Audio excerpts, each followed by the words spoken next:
Hi, I'm an old guy and I do maths. Today we're going to look at an idea, the sum of angles in a polygon, and we're going to look in particular at the application of this neat little formula here. Now, to start with, we need a polygon. A polygon is simply a shape with many sides. So our first polygon is going to be a square, because this sets up the idea really neatly.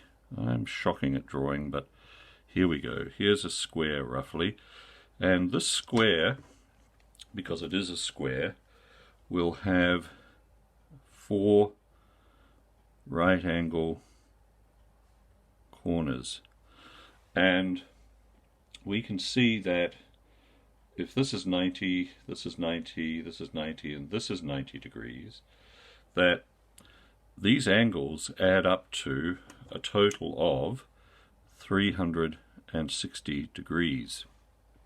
And where does this come in? Well, it comes in here. So if we say that n is the number of sides here, so 1, 2, 3, 4, then the sum of the angles inside this square, this polygon, is 4 minus 2 times 180. 4 minus 2 times 180 is 2 times 180 degrees, which equals 360 degrees. And that's how this little formula works. Now, it works equally well for any polygon. So let's get ourselves a triangle, and we can do that simply by cutting this square in half. And so if we take the result of that, and I'll draw this in red, so this is the triangle that we got out of this square, and that's a right angle in there. These two sides are the same length, although that is not vitally important. What we see when we look at what happened to the square is that we cut the 90-degree angle here in half, and so that is 45 degrees, and that is 45 degrees. And so we have 90 plus 45 plus 45, which adds up to 180 degrees. Now, let's apply this little formula to this situation, and what we get is we get 180 times n, the number of sides, 1, 2, 3 sides, 3 minus 2, and that gives us 180 times 1, which is the number of degrees on the inside of this polygon.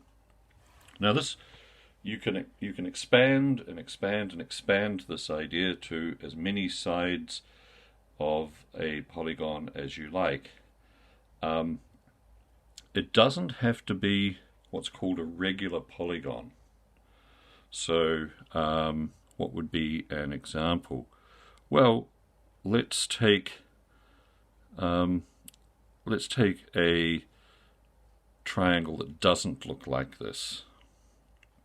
In fact, this isn't even a regular polygon. This one is, because all the sides are the same length. But here's a more obvious example. None of the sides are the same length. Now, we can prove, if we need to, that this angle plus this angle subtracted from 180 degrees will give us this angle. But just for the moment, we're looking at how we calculate the value of the total angles inside this shape, and it's exactly the same as we did here. 1, 2, 3. 3 minus 2 gives us 1, 180 degrees times 1. So the sum of the angles in here is exactly the same as the sum of the angles in here. It's just that two of them are different. And that's neither here nor there. Right, one more. We'll try, or I will try, to draw a hexagon.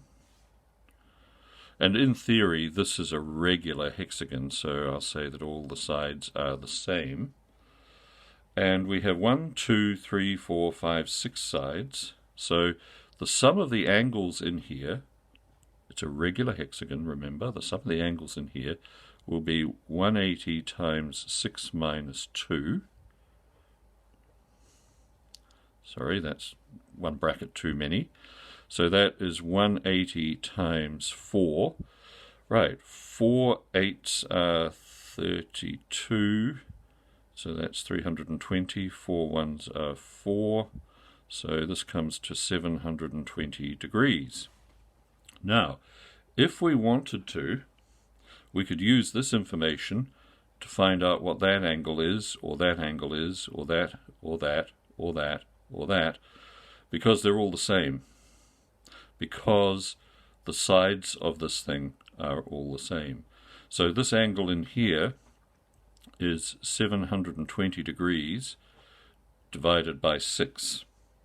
So 6 goes into 72. Well, how many times? Times tables.